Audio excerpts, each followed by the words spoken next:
India is amazing. Every time we went over the Himalayas, and I'll tell you, Butch got some incredible pictures of the Himalayas, just amazing. And you can see, like I've described it before, just like this ripple that happened, obviously when the plates collided, and then as it flows down into India, it's many, many colors.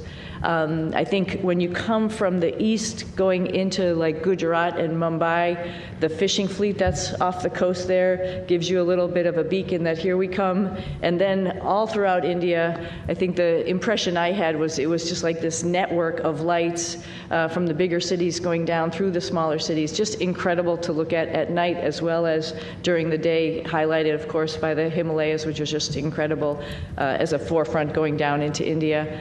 I hope, and I think for sure, I'm going to be going back to my father's home country and visiting with people and getting excited about the first, or not the first, but the Indian astronauts who's going up on the Axiom mission coming up. Pretty awesome. They'll have a hometown hero there of their own that will be able to talk about how wonderful the International Space Station is from his perspective. But I hope I can meet up at some point in time and we can share our experiences with as many people in India as possible, because it's a great country, another wonderful democracy that's trying to put its foot in the space countries, and we'd love to be part of that and help them along. Do you plan to take your crew members on that trip with you? Absolutely. You might stick out a little bit, but that's okay. We'll get you all primed with some spicy food. We'll be good.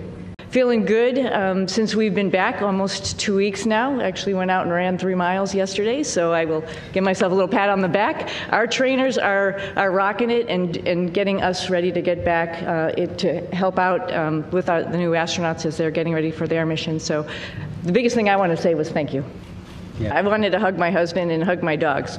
And I'll say that in that order, but maybe not. No, I'm just joking. But of course, food.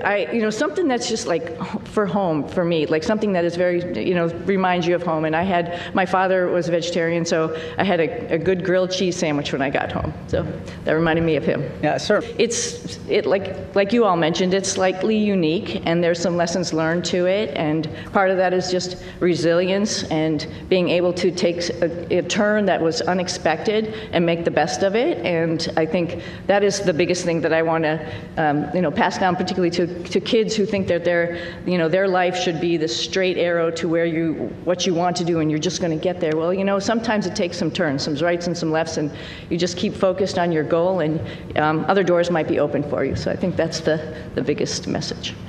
I would agree. The spacecraft is really capable.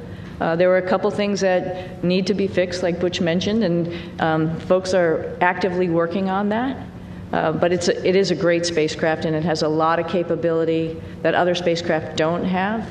And to see that thing successful and to be part of that program is an honor.